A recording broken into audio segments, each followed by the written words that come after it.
Welcome back to Getting Sober, Again, my name is Jay, but you already knew that. How's it going? It's Monday. You know why we put these episodes out? Because Monday is arguably the worst day of the week, if you believe that. It's all about what you believe. If you believe that you can get sober, guess what? It's true. If you believe that you're not going to be able to get sober, guess what?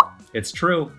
And if you believe that you have a sense of purpose, then I believe that you are in the right place. What brings you here? Why are you here on a Monday? Why are you getting sober? We always want to focus on our why. We want to remember our why because our why needs attention. Our why is part of the maintenance of what we have on our plate. It's easy to forget about the struggles of trying to get sober when you've been sober for 2 months or 6 months or even a year. But then sometimes we forget that, oh yeah, there's a sensitive date coming up, that there was a breakup on this date, or there was a death on this other date, or there was an anniversary of something that I can no longer celebrate anymore.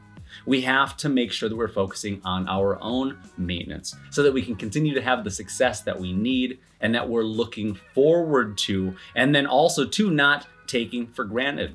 Sobriety is not automatic, and I want you to remember that. I want you to know that you are where you need to be in your sobriety journey. And regardless if you've gotten one too many asterisks along your sobriety journey, you are where you need to be because something needs attention. Something you haven't been focusing on enough keeps bubbling up to the surface and derailing you off of your sobriety journey. And it's not about how many detours you take or how many asterisks you get. It's all about perfecting your process. And that's what we're going to talk about on Wednesday's episode. Yes, there's going to be an episode on Wednesday. I already recorded it right before I made this new Member Monday episode. And if you haven't yet, make sure that you watch last night's live stream. Is arguably one of the best live streams that we've ever put out. I had some of the most fun, if not the most fun that I've ever had during a live stream. In the first whole hour, I didn't talk to anybody. I just talked straight to the camera. Sam was here, so she was handling all the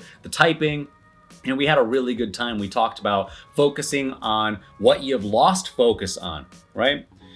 What I mean by that is we, as fragile and vulnerable human beings, we are always in some sort of state of response. We respond to pain, we respond to trauma.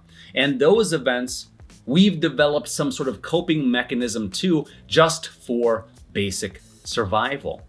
And then we forget that we get older, we get wiser, we become more mature. We forget to re-examine the way that we handled those things, the way that we may have turned our back and run because flight was more of an option at that time than fight. Or we tried to fight during that time and we found ourselves in a worse off state than had we have just took off. As we get older, we get more opportunities to re-examine what our needs are and ask bigger questions. And ask, should I have turned left where I turned right? Should I have gotten more rest? Should I have bitten my tongue? Should I have did something differently in that instance of pain and or trauma? So if you haven't yet, please go back and watch last night's live stream. I got plenty of content from it that we're going to turn into future episodes and future shorts. And I'm very happy for all of you that were there last night, that came and hang out with us. And for those of you that I know some of you are still struggling, just because you're members or if you're supporting us on Patreon doesn't mean that your sobriety is automatic. And that's what we're also going to talk about in Wednesday's episode. We have to make sure that we're doing the maintenance. We have to be able to maintain all of the things that we have, including ourselves, including our sobriety, including our relationships with our friends, with our families, and our romantic partners, and even our pets. So make sure that you're doing the work that you need to do and don't overlook any aspect of any particular journey, because you could take 99 steps, but if the finish line is at step number 100, you haven't gotten to where you need to be yet. All right, that's all for now, and we will see you in the next video.